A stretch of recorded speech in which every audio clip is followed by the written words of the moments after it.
Hi, everyone. My name is Amy. I'm so glad that you're here practicing with me today. Today, we're going to be running through a quick 10-minute practice, something that can be incorporated into your day, whether it's morning, afternoon, or evening. Particularly helpful if you're having a really busy day but want to keep up that regularity of practice. So, when you're ready, let's get going. Okay, so let's begin in a nice, comfortable seated position. Legs are crossed, hands perhaps are resting on the knees. Make sure the spine is nice and long here, so it can help to roll the shoulders up, down, and then draw them down the back. Crown of the head is reaching up towards the ceiling, so we're sitting nice and tall. And just perhaps close down the eyes here and begin to find the breath. So we're closing down the mouth and we're taking lovely deep inhales through the nose and exhaling through the nose. And perhaps this is the first conscious breathing that we've done so far today. So we're just starting to connect to that breath here.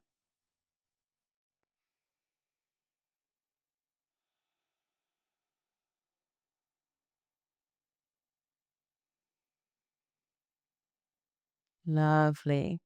Gently flutter the eyes open. And then let's come to a tabletop position. So in tabletop, we're on our hands and our knees. Our shoulders are stacked above the wrists. Hips stacked above the knees. Again, lovely long neutral spine, crown of the head pointing towards the front of the mat or beyond the front of the mat here. Gazing just either in between the hands or slightly beyond. Start to introduce a bit of free movement here. So anything we need to be able to warm up and wake up the spine. We'll come into cat-cows in just a moment, but just some free movement, whatever you need to really start to wake up that spine, okay? So perhaps circular motion of the hips, perhaps we're sending our bum back towards the heels, and then come back to a nice neutral tabletop position. On your inhale, send that tailbone up towards the sky, ripple through the rest of the spine, gazing up towards the ceiling. We're in cow pose. Exhaling, tailbone is the first to move. We're rippling through the rest of the spine. Crown of the head points towards the floor. That's our cat pose. Inhaling, coming back up. Exhaling, drawing the tailbone back down. And just continue with a few of these. It's just really, the thing that I really want us to focus on here is making sure that we're linking that breath with movement, okay?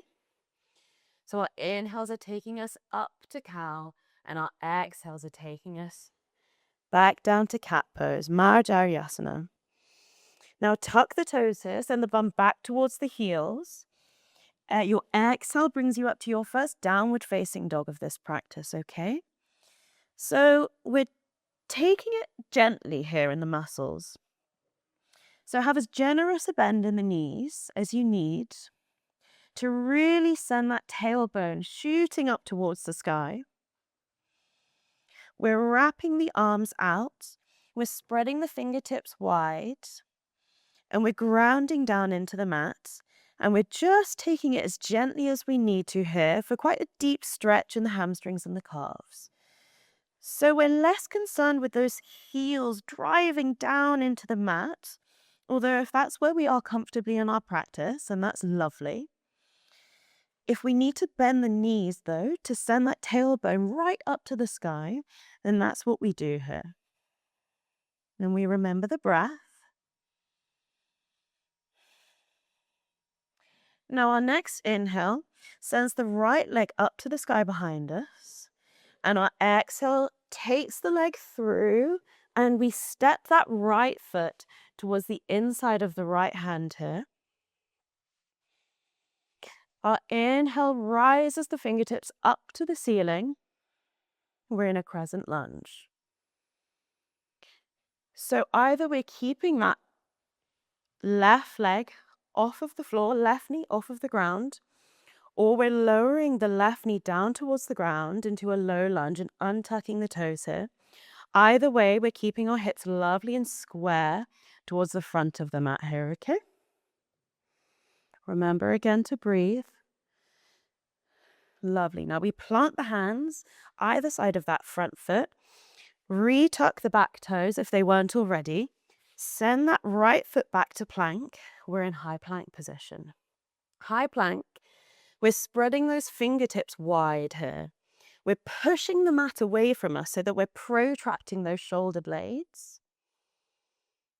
And then as we come down either to Chaturanga Dandasana or we lower ourselves all the way down to the floor, we tip forward beyond the hands onto our toes. And if we're lowering all the way down to the ground, we shave those elbows nice and close into the ribs.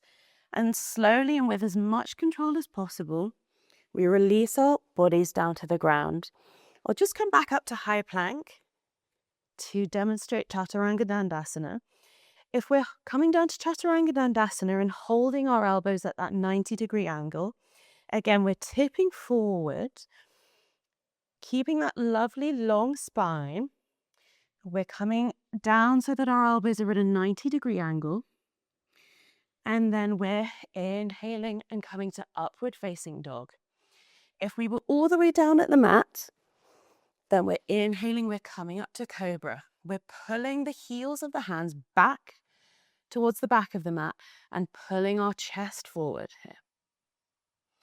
As we exhale, we come back to downward facing dog, Adho Mukha Svanasana, and just hold here for a few breaths. Lovely stuff. Remembering to really spread those fingertips wide, ground down through the hands, sending that tailbone up towards the ceiling. Our inhale sends the left leg up behind us now. And our exhale steps the left foot through onto the inside of the left hand. As you stretch the fingertips towards the ceiling, we're in high lunge now on the left leg.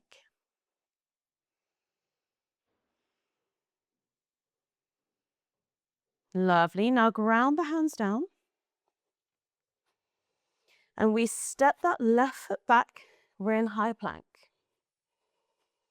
Let's lower ourselves to Chaturanga Dandasana now. So we're remembering tipping slightly forward onto the toes, keeping those elbows tucked nice and closely into the ribs as we lower to 90 degrees.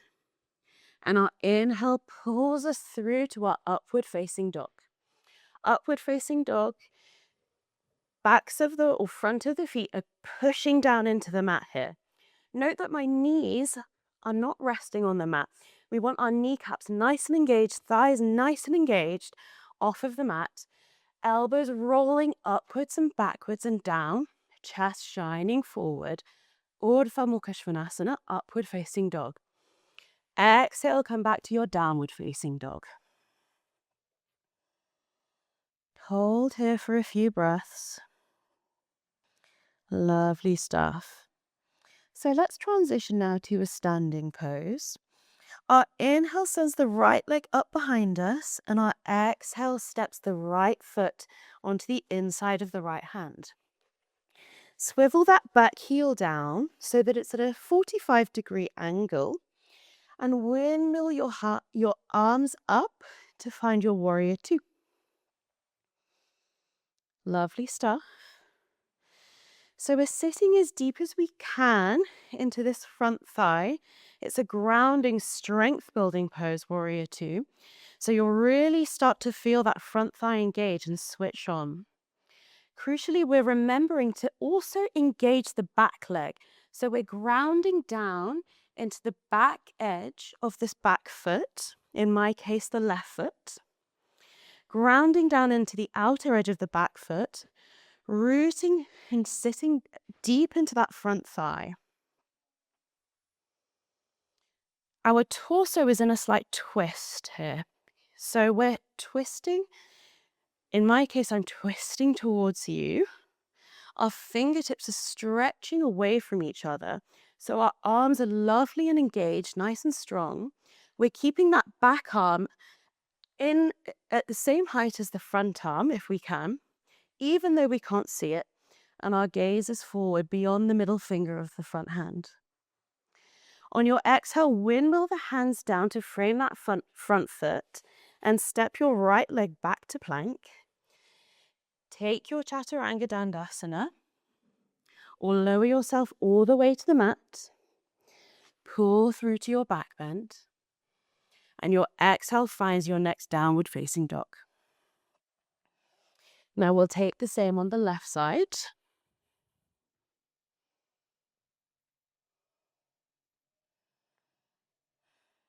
Inhale, left leg rises. Exhale, step the left leg to the inside of the left hand. Swivel that back foot down, and we windmill our arms open to warrior two. Remember the breath here. Take your deep inhale. And on your next exhale, see if you can sit just a little bit lower and deeper into that front thigh.